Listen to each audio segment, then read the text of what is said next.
Welcome, everybody. You're listening to Humans Talk, a podcast about ideas, systems, and the people who live through them. Each episode invites you into a conversation that's unscripted, curious, and designed to make you think, feel, and imagine differently. Let's begin. I was gonna say I had 2 points from the previous call that I missed. So one of them, it was when I was like talking about the physics stuff. I was going like I went off on a tangent that I shouldn't have. So one of the things I was gonna say is that in the unified, or say the theory of everything, you get those two circles, right? So you get the circle at the top, you get a circle at the bottom, or basically you get a circle when you're measuring the trajectory of speed, and you get a trajectory of when you're measuring the trajectory of position. And Mhm. so if you measure both speed and position on the same graph as two separate circles, and you connect the outer boundaries of both of those circles, you get the full space the um, of like the particle wave distribution, right? Mhm. So you get all possible points of where that one particle that you're getting measuring can be. So you're basically the theory of knowledge is sorry, the theory of everything is a calculation of the spread of superposition of a particle in space-time. Mhm. So the mapping speed and position creates a shape graph, and that shape graph is the total distribution of the particle at any given time, because you can't measure the particle distinctly as one like location, right? You can only Mhm. get a array of it. And then the second thing about that is because you are measuring the topological edge of um, that possible particle wave, so like the edge of both circles, right? And they're connected. There exists a line basically from one edge to any other edge that goes through that like twisting transformation to get from location to the speed. And so like the location of, sorry, position of where it is, and the energy it's giving off to be or like reside. So that is like the twist that we saw in the middle of the other diagram. And what I was talking about when I was like referring to fermions and the twist there, it's that the fundamental part of particle physics comes when we are measuring independent points of that total superposition, and translating it um, to measure their individual field or energy signature. So you're going to continue to get um, more aspects of particle physics that fill up that space that we plotted. And you kind of see it when I think there was recently a picture of like gluons, and gluons are like they're part of the standard model, and they're particles that kind of like gloop together, um, kind of like droplets like of water moving together. But when I saw that, I was like, it was reminiscent of how within the total array of um, any particle's positionality, and you get that like shape, you'll get these fundamental distortions and twists that will kind of solidify as some kind of object that we're perceiving. And it kind of ties into what we were talking in previous episodes, in the idea of like ideas being shapes with interiors that are indefined. It's kind of like the same concept of particle physics and concepts and ideas, right? They're complete things with these small finite parts that are hard to measure. They have their own energy field and composition to the total structure, but they are kind of incalculable in the total perception of it from any one perspective, and only become illuminated in the level of measurement that we apply, or the granularity or specularity that we have in communicating these concepts or ideas. Mhm. So even like Um, even if for tiny particles are shaped by where they are, how they move. Like maybe the same goes for us, like where we live, what we have access to, mhm. it all affects who we become, right? So that kind of thinking leads right into the space colonization. Like how do Mhm. we build something new out there, without copying the same problems like from Earth? Yeah. I think it comes down to like people talk about space colonization. I think fundamentally we do have to solve our issues here first. Just like why would we want to bring our mess out into the universe? And I think to be honest, like if we sorted out humanity properly and kind of like ordered ourselves, like colonizing new planets would be such a natural endeavor. It would be so awesome if we could do it, not even just like from a like experiential perspective, but it actually just gives our species a common goal and a mission. Like you can ask any random group of 20 people why we're here and what our goals are as a species, and the answers, vary drastically, right?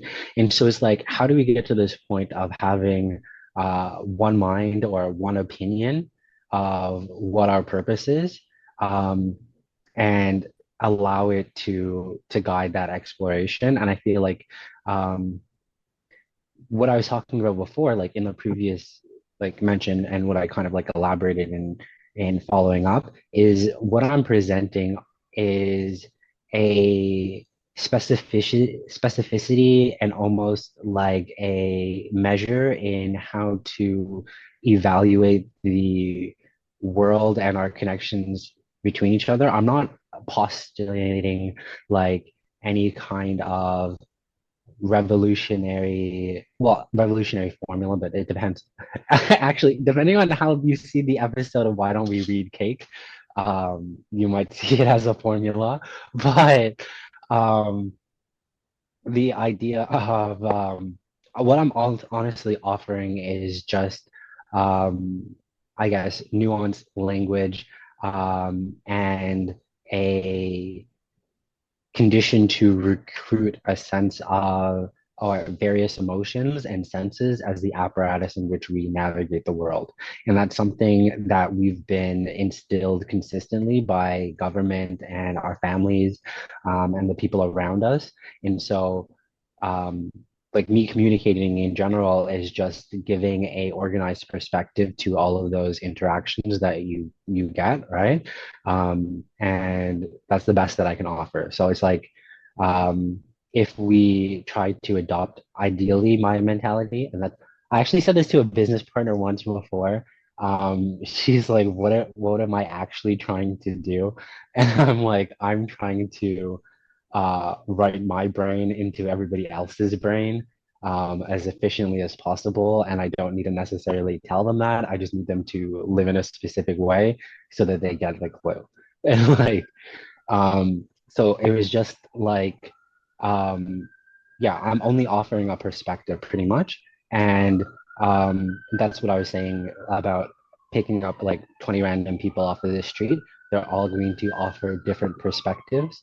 So how do we create a unifying perspective of what it means to be human, what our human mission is, and it's like, and how we live, without imposing it on others, right?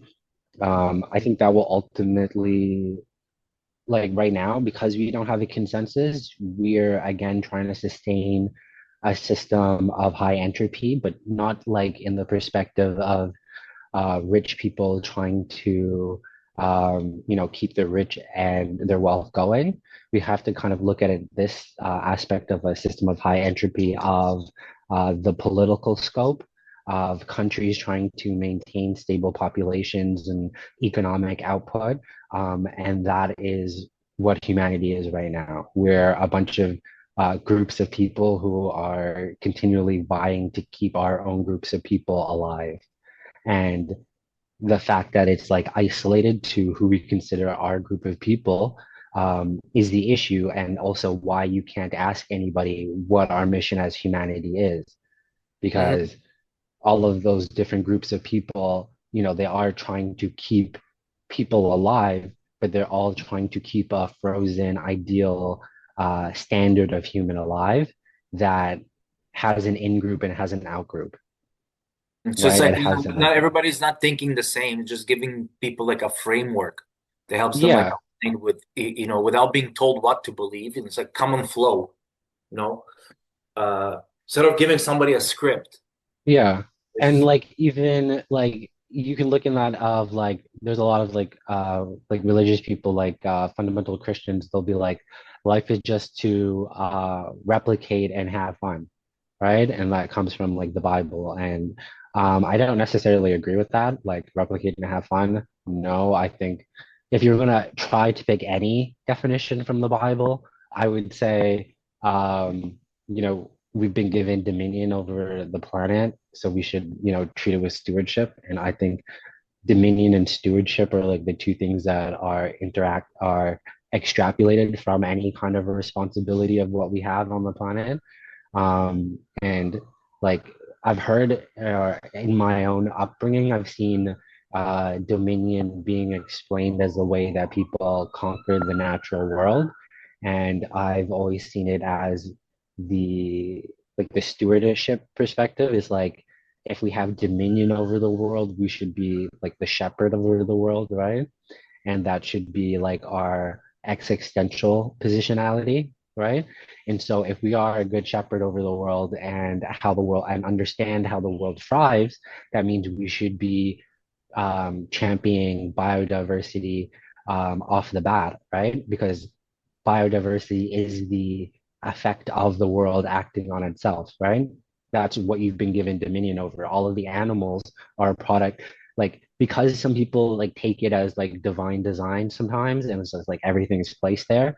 They're not understanding that if anything is designed, it would be the system in which biodiversity is flourishing, and allows this multiplicity of animal species, animals and flora species, right? Even down to like the microbial level, we get so much abundance because of diversity. And so we should be operating in a way that stewards that. And it's actually, we operate in a way that actually counterproductive to that in many ways. Like, the use of monocrops and pesticides, like bleach the land of microbial diversity, insect diversity, and then it crashes like mammalian life on top of that because there's no insects and bacteria to support them. And then, you get the small mammals dying, the bigger mammals die after. And so we say we have dominion in that we're perpetuating our human race, we're actually decimating that which we have dominion over. We don't have as many animals as we've had in like many different realms of or any other times of humanity. Like even if you want to quote, like talk about like dominion, even in any kind of like biblical interpretation of creation, the amount of like off of the fossil records, the amount of animals we had back then versus now looks like we did a bad job in our dominion and stewardship, right? Because they're all gone. Like it's not even don't even look at dinosaurs as a hoax to creationism. Look at it as like a record of our failures in some aspects. Um, like the animals that went extinct while we are still, cognizant. But that kind of brings me, I guess, to um, the idea of like space colonization. And I think one of the most pertinent case studies of how we can um, understand like space colonization can show how we develop this common humanity. Like obviously we can develop it through understanding our mutual needs and like the most um, efficient way of innovating and then spreading the bounty of those innovations. Um, but fundamentally, the way like that past mentality has um, kind of fed into like the dominion aspect and like the decimation has fed into the way we've colonized parts of the earth. So Australia is an interesting case study because, like, when Australia was first inhabited by humans 65,000 years ago, um, Australia had one of the only pockets of large terrestrial marsupials, right? And so a lot of those animals got decimated with humans coming on to Australia, either hunting their prey or hunting them themselves. So now we only have like a few varieties of like kangaroos and like koalas and not that many things in the marsupial animal kingdom because of like how the indigenous population changed the ecology of Australia when they first um, went there and started to settle. And so I think that's kind of like reflective of one aspect of space colonization. Like if we go to, for example, if we find a planet that has like water or biological life, if we start going to the actual planet in any effect, we are going to change the bacteria. We are going to introduce like pathogens. We're either going to like if we start farming on the actual land, then we're going to displace natural species. We're going to, even if we do it in like like having biodiversity in our approach, we are still going to do this um, kind of like natural eradication process. And I think, you know, that's one of the first things um, that we can look at as um, kind of like a respectful um, memorialization, memorialization of our past. So one thing that like so a society that has like these past conflicts, they usually have some kind of like in order to get past these like social divisions, there's usually like some kind of like revolution or something like that that happens. Um, and in order to maintain the state after, we kind of have to ritualize these revolutions. And so we do this in Western society with like Memorial Day and like celebrating like World War One and World War Two and stuff like that when we're you know, memorializing our society's triumph over fascism and stuff like that, right? And so we keep that as a social ritual. And so as we progress as society, we'll have to, you know, have revolutions of these things that we've conquered, and then ritualize them and memorialize them.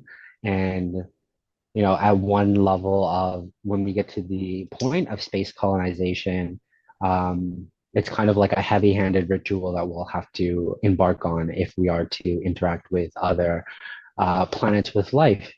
Or, you know, we can go the other way of looking at our jobs as creators in the universe. And then it allows us to, uh, when we're trying to like colonize space, look at planets that can be made habitable. Um, and so that also ties back to the Australia model or the Australia um, talking point, Mhm. because if we were to get to that point technologically, when we're taking, let's say, like a rocky planet that is in a habitable zone but hasn't formed water or something like that, and we're making those into our new homes, um, that also looks like Australia because we have to um, master those technologies, like master the geoforming technologies. In Australia is massively inhospitable in many parts of it. Like most of the population live around the outside of Australia, and they have a massive desert in the middle. They also have a hole in the ozone over Australia. Like it's getting repaired and it's getting better, but it's still there. So it presents multiple issues, or not even multiple issues, multiple challenges that we would have to solve if we are going to actually terraform a planet that isn't hospitable. We have to fix the ionosphere and the patch in the ozone, right? We have to make a over irradiated rocky terrain habitable again. Um, and we have to install some kind of microclimate to do Mhm. that transition. right? And so all of those things, like in Australia, of course, we have the benefit of having surface water, right? So we can there are plans, or there has been plans proposed in Australia to like redirect rivers into depressions in the desert and create inland lakes. Um, but uh, any like all of these interventions require us to get to a like a level of technological investment where we're like competing with nature. And what I mean by that is that we're so uh, collaborative yet distinct in our approach, that we're approaching this endeavor as a natural process and as one all out, like a natural process of like progression and iteration, but all as one. Because like we have to like redirect, for example, we have to redirect water into the depression, but we also have to shade that water so it doesn't just evaporate. So that could be like as it's flowing in, putting in like black plastic balls on top of the water to reflect light, which is something that they do in some dams to keep the water in dams. Or we're also looking at the like shaping the atmosphere, shaping the hole in the ozone. So previously, I think it might be in a deep cut special edition episode if we scrapped it, but we talked about satellites to restore the electromagnetic field. And so that could be one thing. And then also shading Australia from solar sails in space. So there's something called Lagrange points, which are just basically stable points in gravity between two large celestial objects. So this is where the orbit will be stable and fixed, just because of the gravity between these two bodies. And when like we made a plan of space mining that basically used kind of like Lagrange points as like stable points for bases in our solar system for like space mining and making a space supply chain back to Earth. But you can also use Lagrange points to block solar radiation. So the two heavy objects is like the like Earth and the Sun. You find the Lagrange point that will optimize the shadow cast, right? So you don't have to, again, Australia is a massive place. You don't have to make a solar sail the big size of Australia. You can make it many size smaller, but the farther away it is, the bigger the shadow it casts, right? Mhm. So you can calculate the size of the sail at the Lagrange point to cover like maybe the depression point in Australia, like in the middle of the desert, so that will cool like the block radiation or cool the surface as you're bringing in the water. It'll allow the water to stay there without evaporating as fast. It'll like saturate the soil, start to naturally replenish the water table. Even that in it itself, I'm pretty sure there is a water table down there that has water. So you can look at using the solar radiation that is coming in, like solar powered water pumps, to start pumping water up to the surface just to like settle at the surface, and then be retained in plants, or used, but ideally just being replaced in plants.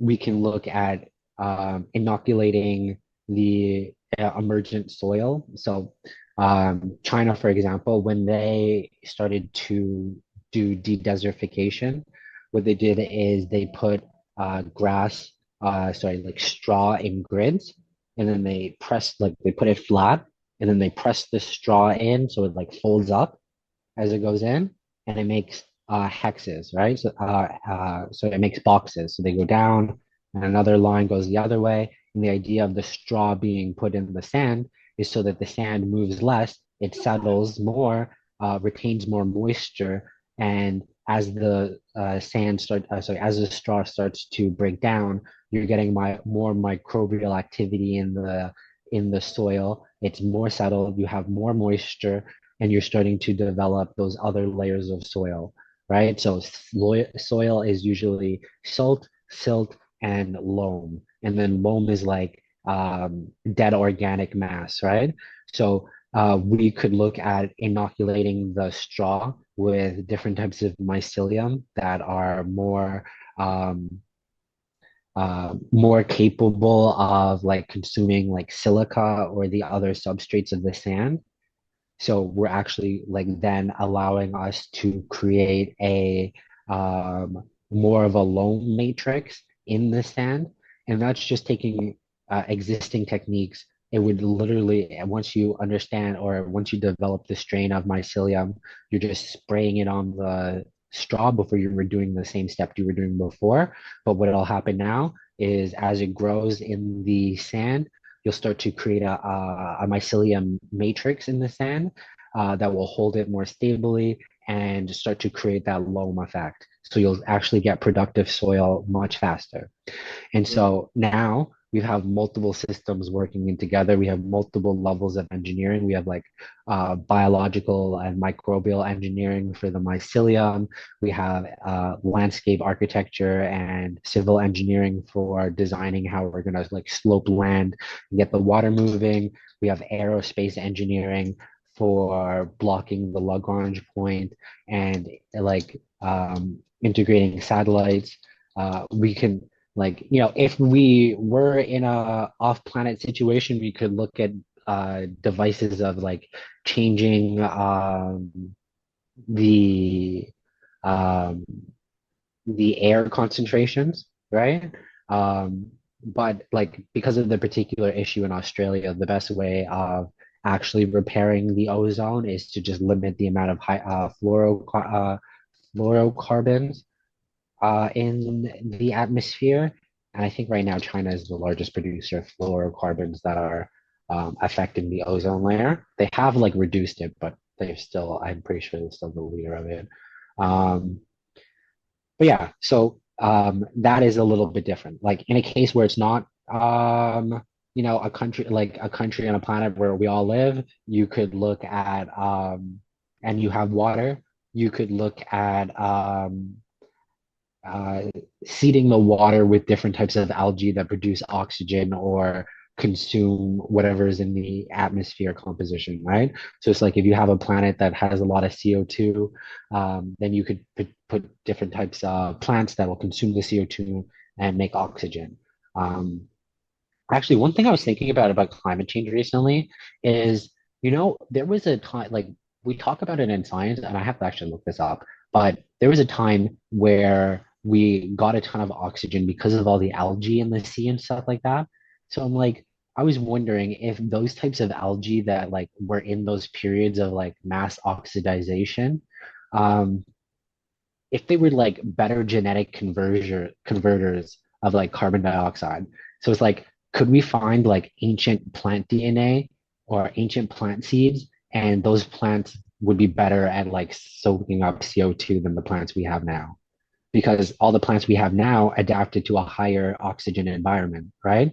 So they're not as efficient to CO2 conversion because they all like evolved at a point where there was less CO2.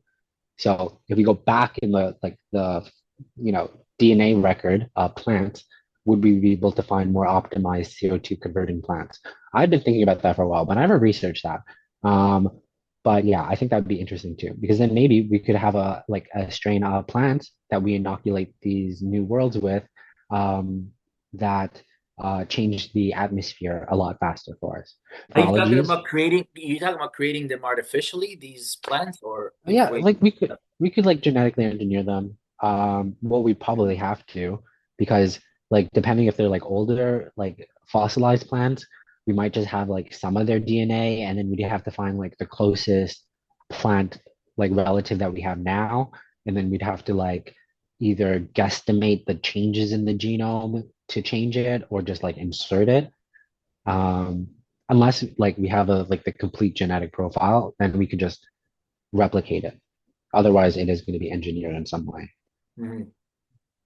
Um, but yeah, all of those things like fixing the hole in the ozone layer, de-desertification, um, those can all like if we start to develop these technologies and are deploying them in tandem to heal and control our environment, it positions us as a society to um like colonize space.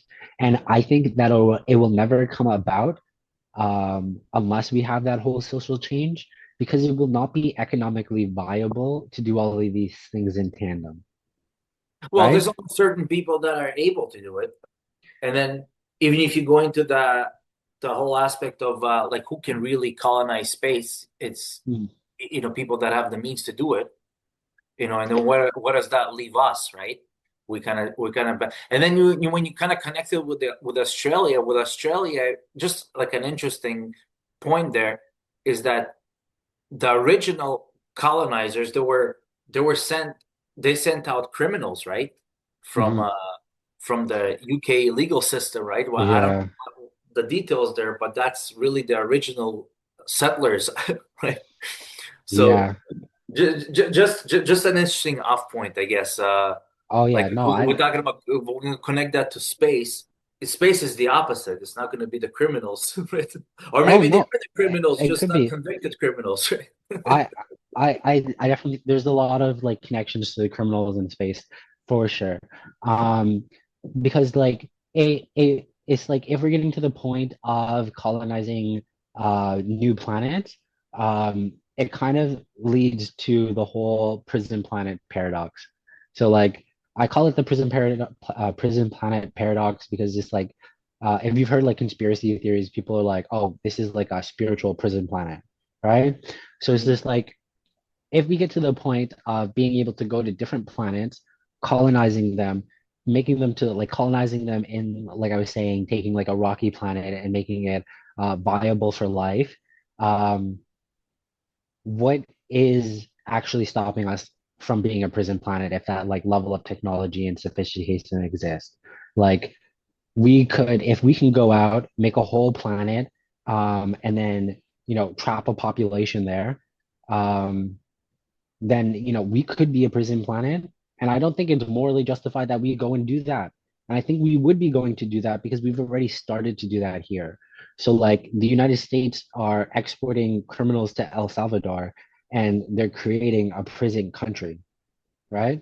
So it's like we already have the social and legal framework to continue this pattern to say, okay, what if we get the technological capacity where we're developing new worlds and then imprisoning people on these worlds? Mhm. And like it's all within the same technological scope. Like you can't do one, like you can't get to the point of colonizing a whole planet and making it viable for life without the ability to hinder the life that lives there, Mhm. right? And so it is going in and tying into these ideas of how we operate as a people and how we operate on Earth will ultimately project into our like endeavors in space, and why we want to get to a good place here before we go out and do that, because we wouldn't want that done to us. Like we wouldn't want to be in a prison planet, right? So it's like, why are we developing to a point where that we already have prison countries and prison planets would be this the next step? And it doesn't even like, and it's like who and others say that's the thing that doesn't make sense to me, and what breaks down the idea of who um who would you be imprisoning, right? At that point, like if it gets to the point of um like in space colonization, it was sure it's like, let's say you're you might be shipped, like if you've ever seen the show, what's it called? Expanse. Um Yeah. Mhm. yeah, so in Expanse they colonize Mars, they have a base on on the moon, and then they have like Ceres and Ganymede and stuff like that, right? And so in that type of world, you see that is like if you're living in like the outer belt in that world, you're essentially living in a space slavery. Like you're the prosecuted, you're the criminal off of birth, right? Because you're probably first got like the people who first went out there, there's probably some initial scientist and engineer, but a ton of people who they just shipped out there, right? to work, and they replicated. And it's just like the same thing kind of Australia, right? If no one wanted to go, they probably sent out prisoners, Right, right? because it's like how well can you terraform the planet? Is it livable that everybody wants to live there, or is it like a really bad quality, Yeah, lifestyle? So then let's just send the prisoners there. exactly. And so because we're not, and what I meant by like we wouldn't be able to economically do it, is because like that whole Australia like and terraforming system, if you did it, you can do it from a private industrial angle, but if you do it from a private industrial angle, you're always going to cut costs to be most efficient, right? And that's how you get the Ganymede and outer system. You're not terraforming those planets, you're just mining, strip mining what you need, and you're just putting the bare necessities for the people to live there, right? Hmm. You're not developing autonomous mining rigs or mining operations and terraforming planets for people to live on and having minerals sent to them, right? Because that would be too egalitarian, right? You have to have, in order to have that market economy of one actor doing it, they're going to have a position, a defensible position on a fixed resource that other people don't have access to give them that market advantage, right? And that's the only reason that space colonization would be advantageous to kind of any private capitalist venture, right? They want to sustain a position, sustain a monopoly, and sustain a profit. So they're not going to go terraform a whole planet, right? They don't need a whole atmosphere over the whole planet. They need a bubble of air where their workers are going to breathe, and they need to get their profit out, Hmm. right? And then so that's how you go into the carceral model of space exploration and space expansion, because we're just expanding the same mentality that we have here, Hmm. right? We're not approaching Australia, and we're not doing those things in Australia because the Australian government alone couldn't pay for it, right? Hmm. That would be a project, a multinational, that would be a humanitarian project across the whole planet doing those types of initiatives, not just in Australia. We could do the same thing in the Sahara Desert and anywhere else that we need like mega projects to sustain us. But Hmm. any individual state can't pay for it. Any private capital venture will only extract their position from it. And that's as far as they'll go. And then we can never get to the point of having planets that we're kind of like expanding to an ideal state. So an emancipatory state, right? So I say an emancipatory state, and I'm making reference to um, post-slavery, the promise of like 40 acres and a mule to enslaved people. And so in that time, the emancipation from the slavery of being, concentrated wealth is the frontier of 40 acres of livable land and a mule to help you work it, right? The tool that you need to transform and build your own intergenerational wealth, right? And so if we're not looking at a world where everyone is entitled to that, where we're actively doing everything in our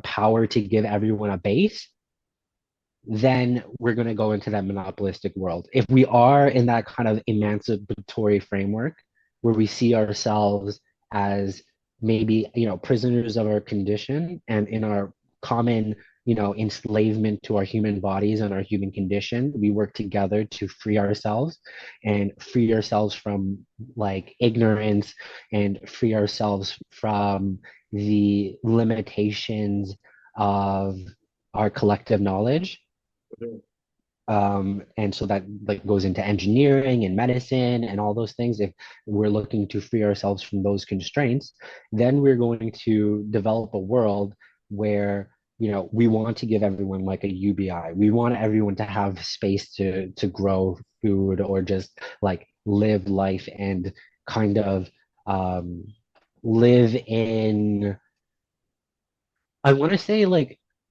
live in like compatibility with our genes, but I don't want to get into like I think people would have like some kind of eugenic like spin to that. And what I mean by that is more like they'd assign things, but I'm like more of in our genes is like we want to like sleep with the circadian rhythm We want to eat food that is nourishing. We want to have, clean water. We want to have healthy social connections. We want to feel validated in our work. We want to feel accomplished and that we can attain mastery and skill over some domain or some kind of interest of our own, right? Those are things that I think sit in our genes as things that we want, or things that are kind of innately expressed in our being.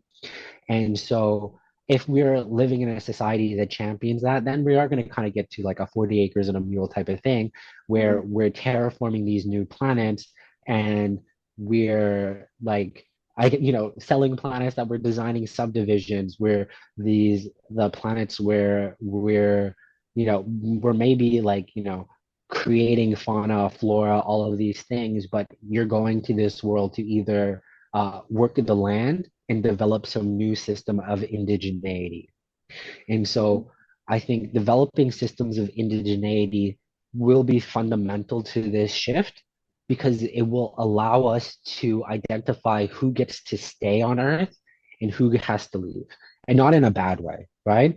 But the people who leave, if we get to this framework or this mental state, these people will be leaving because they want to experiment with the indigeneity that they know here in some new type of like planet and like with new flora, new fauna, right? And so what I mean by working with this indigeneity, that means developing sustainable systems that develop ourselves with the land, right? So we're building more sustainable cities, we're building more sustainable agricultural practices, more sustainable craft practices where our items are so tied into our environment that Mhm. that fixes us to a location, right? And you see that in like, let's take an example of like Mexican culture and corn, right? They took like not just Mexican culture, but the indigenous South American culture. They took corn from a very small like grass. Uh, I think it's a grass, might not be a grass technically, but it has like very small kernels, the original grass, the original corn, right? And through that level of co-developing it and that's agricultural engineering, social engineering, rituals and practices about cultivating the corn, right? um, Developing culinary practices and processing the corn. And all of these things over centuries compounded in it becoming a core part of their indigeneity, right? Their connection to the land is because of this plant that they cultivated in one spot. And we see that in multiple different cultures all over the world. And we can also see an interesting counter to that is like Italy, where Italy, they have such an ingrained like tomato, right? The tomato in Italy, you'd think it's from there, but it's from the New World. But Mhm. they've indigenized um, the crop, right? They've made it so much into their culture. They've have like there's varieties of tomatoes that emerged in Italy because of cultivating that plant there, doing Mhm. the whole genetic screening and stuff like that, and cultivating and co-developing it. So you Mhm. have specific strains of tomatoes that are from there. And so that's what will continue to happen in that phase, right? So we'll get to a scale of developing out these crops more. Um, this breaks down monocultures, right? So this will have people like here when we break it down. Um, we'll have like let's say like there's like maybe 5 varieties of corn that are commercial and like 38 um, like heirloom corn crops will eventually go from the 5 to the 38 being the majority. Like the Mhm. 38 will be different cultures and communities, right? The different strains of the crop and where they grow in on Earth, right? Optimally. That's where we'll start to, if we get to that point of starting like cultivating around those natural elements and feeding back into these natural systems, then we'll get to the point where we're like, okay, we have this new viable planet. It has like these biomes. what of our like what of the things that are key to our nature do you want to take with you and start developing there, Mhm. right? And then would that just take away the whole concept of indigenous? Like, I think it will, but that's important to do, and it's not in a bad way. And yeah, I think, okay, I think like the way we are taking away the concept of indigeneity now is bad. I think the way of taking away the concept of indigeneity that I'm talking about is we're all of the earth, right? We're right. all, it's the unified. You can pick 20 people out of the street and they'll say humanity is the same thing, right? They'll Mhm. have the same answer. That's the level of Just indigeneity I'm humanity, talking about. right? The ingenuity, uh, human is the indigenous, basically. Yes. Yeah, Yeah, and then so it takes away the politics of geography and location and our right. contextual history. Mhm. And then it goes to who has been historically the best stewards of this place. And we have the empirical measures of biodiversity, soil health, and all these things. And then how do we champion those communities, Mhm. right? Right. So the tomato doesn't belong to the Italians or to the Incas or to the, you know, Yeah. it's a earth Yes. crop that grows on Earth. Yeah. It's indigenous And to this planet. yeah, for sure. And I think it's like definitely we have to um develop a balance in like that's the key thing that we have, because what will happen if we change to this model, our forest and our natural places will become our factories, right? We will want to cultivate biodiversity just for it to give us something new to work with in our isolated spaces, right? And then we'll get to the point of where we're collectors and experimenters, and we're treading lightly in the natural world, so that when we go to our own secluded spaces, we are continuing to cherish these natural connections that we find and Hmm. explore and perpetuate.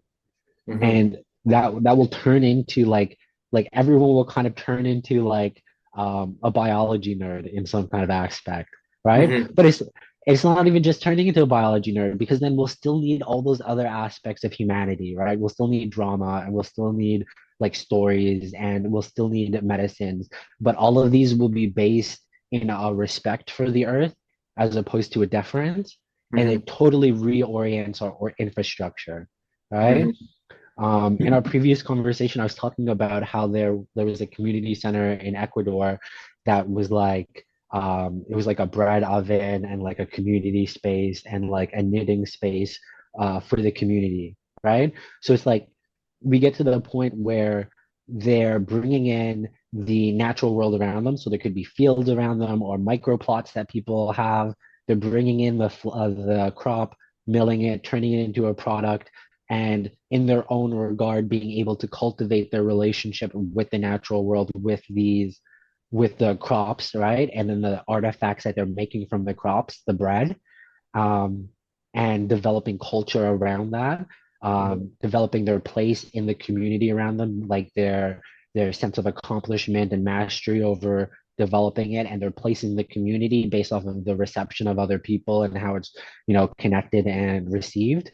So we're hitting all of those markers of what it means to be enriched at that kind of like genetic level by developing this like synchronicity with nature and ingraining this indigeneity to our way of life. And I don't think we necessarily um, sacrifice any type of innovation, because some people will combat and say like, oh, we're not maybe getting um, like to be honest, I can't think of the innovations that we're losing in living in a world like that, as long as we maintain like connection through the internet, um, high density transportation between regions, stuff like that. As long as you have the ability to go everywhere, and the ability to communicate with everyone, we're not losing um, any domain of innovation that I think is valuable, right? We may lose defense spending, but and defense spending does give us innovations in other industries, but we'll be focused more on like medicine and entertainment. And so we'll get more like virtual reality and stuff like that because we'll just have more time to ourselves. And I don't think it's necessarily a bad thing. We'll also get more medical innovations Mhm. because people will want to stay healthy longer, stay independent longer. So you're going to get people focusing on like holistic medicine so that people are less a burden on the system because they're healthy, right? And they don't need the system. So that's a whole different orientation to the healthcare industry, where a lot of places they're trying to just treat the cure. We orient to a system where you don't want anyone to get sick, and when they get sick we want to be able to rehabilitate them to 100% independence, um, and we don't do that right now Mhm. because even we don't even rehabilitate to independence because people being dependent is more economically viable, right? If even if they're like disabled and they're getting benefits from the system to pay for their medical assistance, that's markups in insurance and all of these other services that they're milking from these disabled people, that like that's the real burden on the system. And isn't the disability or the disabled person needing help, it's a system that's set up for the disabled person to continually need help, Mhm. is what's like parasitic, right? Mhm. That's what's costing us all money, right? And Mhm. so um it really depends. Like space colonization really comes down to those mentalities of how and why we're spreading into space.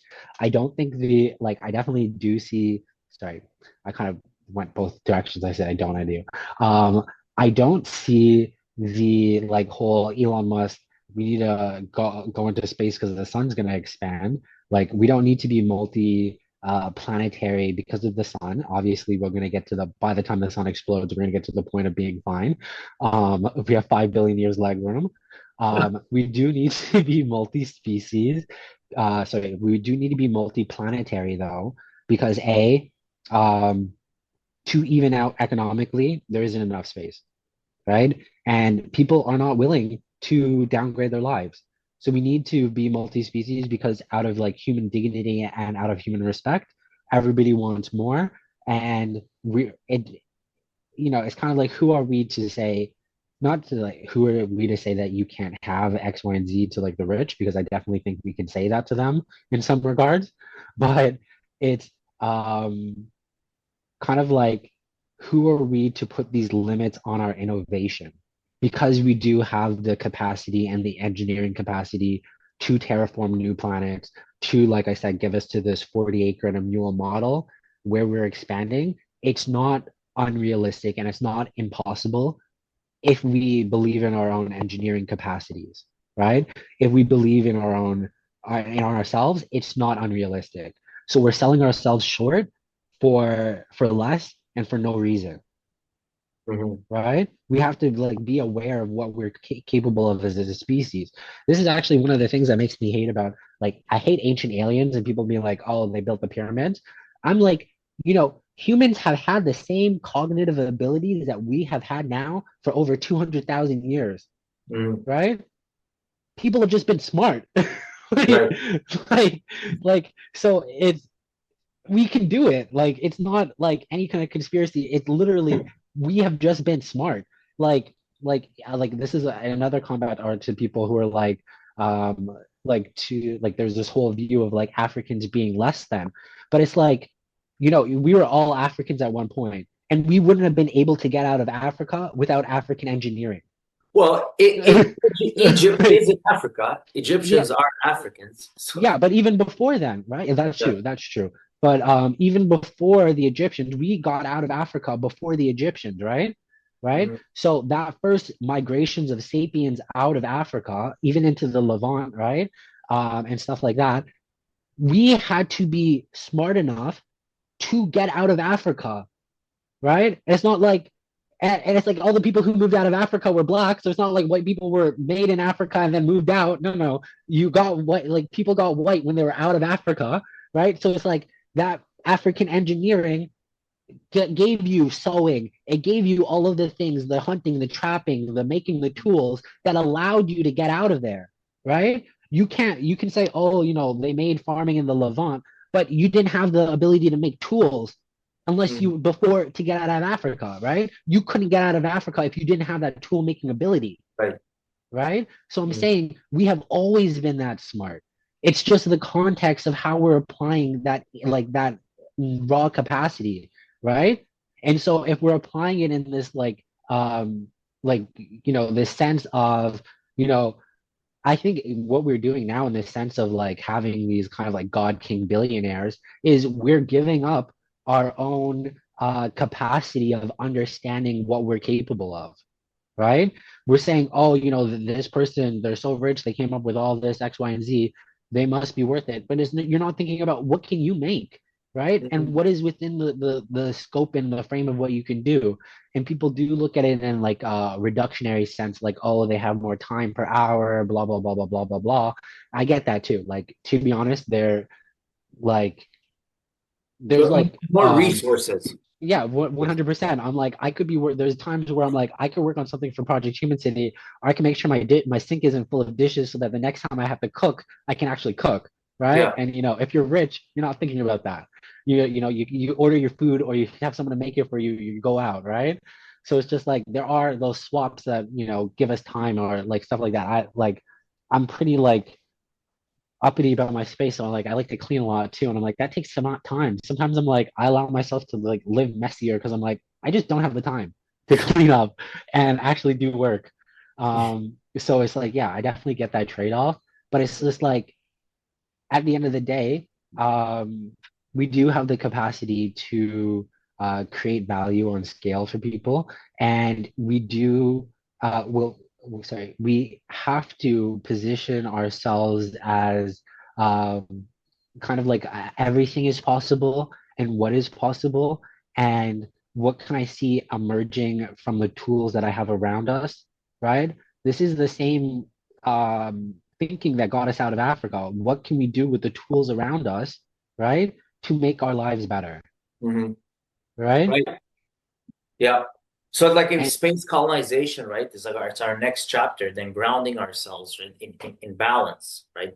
Biodiversity, shared stewardship. We got to work together because we're not most people like most of the interest in space exploration is for these resources, right?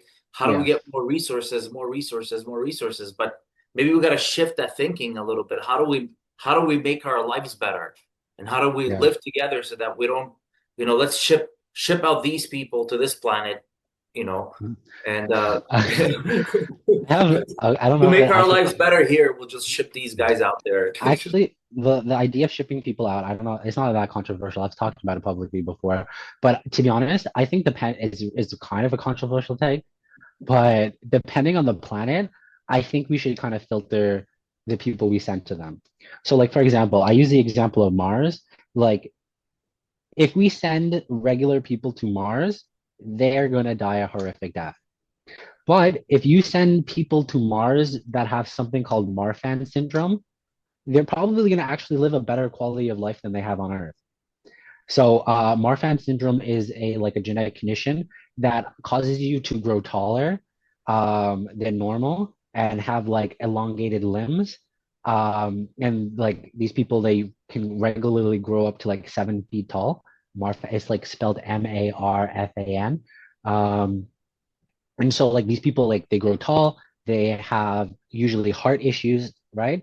But Mars is smaller than Earth, it has a lesser gravity. So if Mhm. we put people who are naturally taller, and oh, another thing is they have like thinner bones than us too, right? Or their bones like they form less rigid, right? So we sent people to Marfan syndrome on to Mars, they'd have less gravity on them. They would probably have like their hearts would have less pressure because of the less gravity, and they're already taller. Like I actually thought it was funny because I'm like I could definitely see them like if we did that, those people would eventually look like long aliens like we see on Mars or like we make up those ideas. But then the inverse is like if we see like a planet that has like 2 times the gravity of Earth, right? But it's perfect, we could send people with dwarfism there. Mm, They're shorter, like lower to the ground. Their center of gravity is going to be lower, and it's going to have less effect on them, mm. right? So, to get to that point, and a regular tall person, you send them there, and it's like their knees are buckling because it's so hard, right? Or, they weigh twice as much, and it's difficult for them. So it's just like we could even get to the point of looking at planets that are more biologically suited for people. Um, and I actually extrapolated that idea to like the replacement theory that like Elon Musk and people like perpetuate. And I'm like, if you really want more white people, all you have to do is send black people to a planet with low UV radiation, and they'll get more white people. That's what I'm thinking. All the say black people that live in Europe, maybe like in a thousand years or something, they're Mhm. gonna look European. Yeah. Yeah, Yeah, like if they stay there, that could they happen. Like stay there long enough. even if they just interbreed with other black people that live there, Yeah. that could happen, right? If they're like so, it's I think there's a lot of like the genetics game. There's ways of playing it to optimize everyone's experience, right? So Mhm. it's like looking at like locations and things that serve us better physiologically. But they also have to be grounded like across the board. We don't want like bougie people saying, oh, I have to be, isolated from everyone because I have some random niche, thing, right? So it's like, Mhm. where is the balance of that, right? It's like, and then that's a huge issue that we run into now, right? Mhm. Of like, how do we balance the labels of disability and ability, and how we govern ourselves based off of ability and disability? Because this is what it breaks down to. This is all disability rights. Mhm. Um, and it's like, so how do we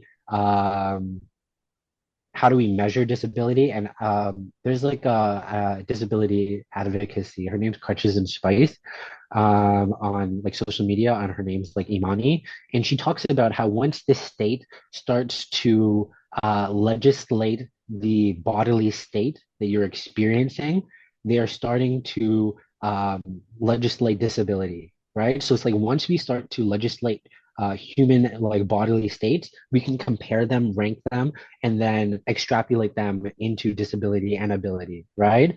And so it's like I understand from the state perspective why that's valuable, and I understand from the policy perspective and the lived experience why that's dangerous, right?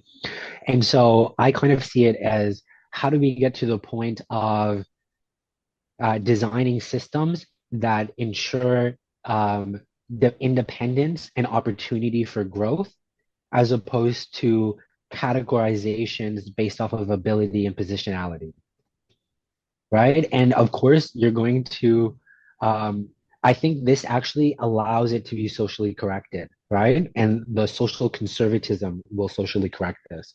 So, one of the flaws you'll see there is people, or one of the issues people will bring up is people taking advantage of the system, riding the system in like either cases, like the growth opportunity and the disability based and ability based system, right?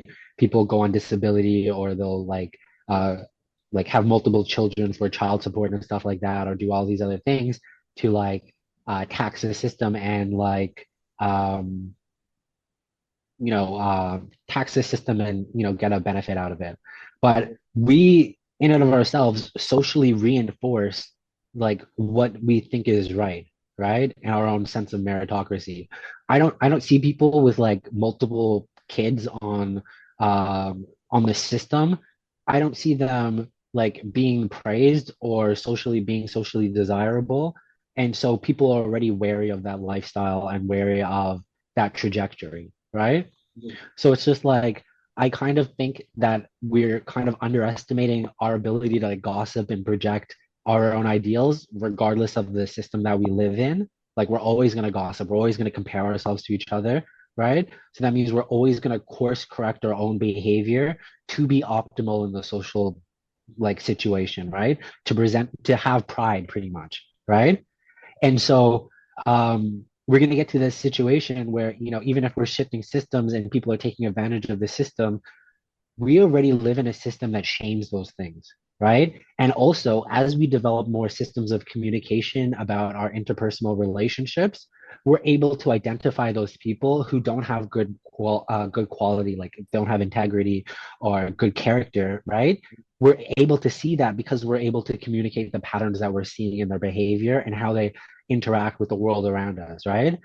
So I think that's less of an issue and something that will continually be socially sorted out, regardless of how we shape like the systems and paradigms around it. Like, and this is I even say like this kind of even ties into like overthrowing like white supremacy and things like that. So it's like people one of the aspects I hear on that is like white people dying out because of losing desirability and stuff like that or positionality. And it's just like no, that doesn't make any sense because at the end of the day, you're saying that people's innate ability to be attracted to other people is created through domination and submission. But people already develop these abilities to form, interpersonal relationships and complex romantic relationships despite these like these social inequalities and these social divisions, right? We have that innate emotion of love and connection, and that goes past these social filters, right? So it's like even if we lose these structures of domination and social hierarchy and beauty standards, we're not going to have any particular group subjugated any more than any other group. We're just going to have more methods of feeling comfortable and expressing our affection and desire around the diversity of the human condition, or like how people are manifested differently, right? Like that benefits people in like people who are white and benefit from white supremacy. That allows them to actually be loved in relationships as opposed to being um, idealized, right? Or fetishized. And that goes across all of the other different races and their issues with fetishization and idealization and the social stereotypes that they have. As we break down those like economic barriers and the social constraints that reinforce those stereotypes, right? And then immerse us into a more diverse world, we're going to break down those associations and then be able to freely act on our emotional connection to people more without these stigmas of history and past. But if we don't go through this process of revolution and kind of like emancipation, this whole it's like a continual process of a 40 acres and a mule project, right? It's like we start now and then we're not even done until we have enough planets to offer that promise continually, right? Until we know that that promise is, regardless if you're born here, you're born on Venus, you're born on Mars, you're like, there will always be that 40 acres and a mule for you available in a livable condition. Then, and that's the common like angle and the common goal that we're all echoing. We're not going to get to that point where we're able to actually love each other. Mm-hmm. We're going to love status. We're going to love money, race, nation, and religion. We're gonna love the I call them the great barriers, but those are the great barriers to getting to this interplanetary state, right? As long as we're tying on to one of these things, we're not going to be able to get past them. And like race, money, religion, and nation are all like those emanate from things like gender, ability, um, like perceived beauty, and like intelligence and like usefulness, right? Those are four bigger categories that subdivide these smaller interpersonal categories that we place each other in. And then ultimately those are like resistances for like that free flow of energy and connection between people. right? Like, and it could be like even though like kind of an innocuous one is like the times where guys would be like talking about like friendships or being nice to women, or like they hold back from being nice to women because they don't want to be perceived as a threat or all these other things, right? And that's from gender, and that comes from like the dynamics of gender comes from race, religion, money, and nation, right? From that macro history, you get that microcosm of your perspective of gender, right? And then how you can act with that opposite gender, right? And then you like it it acts as a resistance to how you actually truly want to be and how you want to flow and how you like imagine yourself to be, right?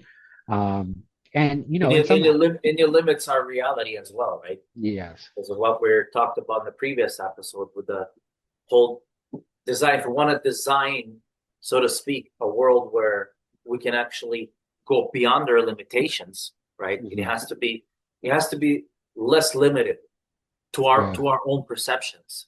Right? We got to yes, see beyond what we're actually seeing. Because I think most of the stuff that we see, if we talk about the consciousness, right? It's really what you're seeing. It's yeah. not necessarily how the reality is shaped, right? Mhm. It's what your perception of it is. Yeah. And I think that like even with the like what you see in is what your perception of the reality is, I think that actually it kind of like surprises me less when things happen to me in real life, just because I'm paying attention to the things that could happen to other people. And it's not even like I don't think that could happen to me sense. It's more of this is my reality expanding to like the nature of consequences and intersections of experiences, so that when these things happen to me, like like violence or like microaggressions or other things like that, or positive things, right? Like winning things and stuff like that. Um, those all come are like just good experiences and like kindness of other people. I don't want to say the only good things is winning things, um, but all of those positive things. Um, I see them out in the world, and then it just brings it locally, I guess. It kind of sees that same form brought locally. And that even ties into this whole thing of like space exploration, where we're seeing locally what would happen en masse in a micro sense outside. And I did it, I like, so I like Project Human City, we're definitely looking into these things. We've kind of like, um, we've looked into like designing different technology systems to like achieve the whole Australia project. And I don't really want to dive too deep into that. Like maybe we can later in a episode that talks about it per se. But what I did want to talk about is like how kind of how Project Human City wants to set up institutions to facilitate this social shift. So one of the things that we wanted to do is set up a university called Birthright University, and we wanted to pair it with different countries and focus around like cultural practices. So an example of this would be like a case study is in Japan. They have a couple different cities that focus on traditional crafts, right? So making traditional crafts, the whole like spectrum of building a traditional crafts, from like sourcing the material, like the actual process of making the craft, and like innovating on it. They heavily invest in it, turn it into an economy that people want to come and see and learn, and then they also export the products, right? And so I wanted to turn that into kind of like a university model where we go to, or we partner with different like indigenous groups and institutions and kind of create like an adjunct university between like formalized Western academia and indigenous knowledge systems. And then we kind of like extrapolate in this space, develop economy in this space. So like businesses in this space and stuff like that, how to market these things, like a whole spectrum of courses that you can go that kind of like are um, that are kind of like standard in communicating this connection, right? And so like all the way across the board. So set up a school like that, and then the idea is that the school kind of like gets its money by supporting the students to go create cultural businesses, and then the entrance idea was to get a bunch of different partnerships to school and like serve people, or like the idea is people who have like moved, right? Or like everyone's migrated in some time of their life, right? Like unless you're like sub-Saharan African, you've moved around, right? I'm pretty sure that's the only population that can say they've been there since humans started, right? And like every other place they've been other places, right? And so the idea there is to get into this school, you have to submit your DNA, and then based off of your DNA, you can either pick a part like where you know, like let's say you're in Canada and you like, I'm from Italy, right?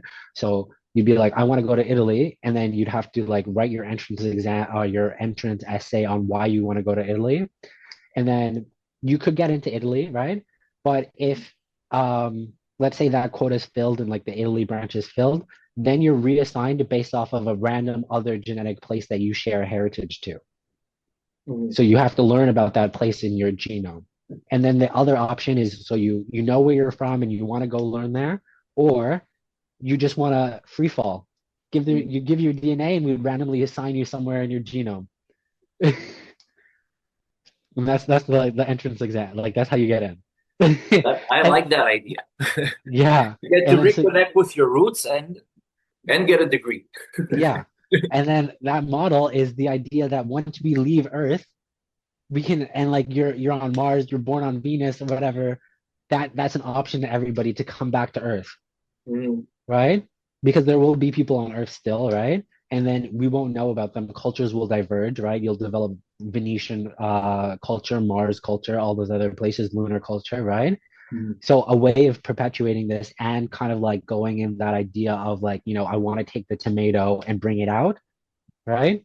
Is when you go back to Earth, or your way to go back to Earth, right? Because we're like to kind of limit migration somewhat, is you're going back to Earth, like limited migration because we don't want to concentrate populations and then have a whole issue of like too many people and then they're like, so everyone, unless you're on Earth and you're perpetuating Earth culture and perpetuating our own biome, you're off somewhere else doing it somewhere else. If you want to come back to Earth, you go to the school that matches the region of your DNA at some level, and then you either innovate while you're here or you go. But this is like when we get to that point, right? Wow. And then I think that allows us to, like, if you have to go back, you'll probably want to take some piece of Earth with you to bring it back to where you were from. Like if it was Venus versus Mars, the moon, right? And that's how you kind of institutionalize that process that I was talking about, right? How we turn it into like our zeitgeist and our culture and our underlying architecture of who we are, Mhm. and develop that mentality for shift. Mhm. Okay, well, that brings us close to the end of our time. Do you want to add anything else, James, or a takeaway for us to conclude? Um, I think we talked about pretty much everything that I want to go over. I think, um, kind of going forward, how do we kind of like start to live this life now? Mhm. I think it's like understanding the value in the work that we provide in society. I think it's looking at ways of connecting with our community and developing um, I'd say humble value and empathetic value in our community, in like being in the presence of other people. To be in the presence of other people will allow us to understand ourselves more and how we feel and how we can develop and improve ourselves. And then that will allow us to be more open and more connected. And then we'll start to naturally gravitate to policies and decisions that reinforce this new grounding in ourselves, right? Mhm. And we'll be able to rationalize and kind of build the level of discernment of the things that are coming toward us now in terms of like policies and decisions and how to respond to them based off of how does it allow us to connect with our community, be in community, and then truly get the value of being a human at the same level as everybody else. Mhm. And it is like, what are the things happening in our lives that are putting us on different levels, and understanding that those are the things in our lives that are all holding us back from being one. Thank you, James. This was another episode of Human Stock. Please stay tuned for the next Now episode. this was Human Stock, a project of civic thought and radical imagination. If something in this episode moved you, share it. Subscribe to your platform of choice and stay tuned for more voices, more questions, and more human ways forward. See you next time on Human Stock.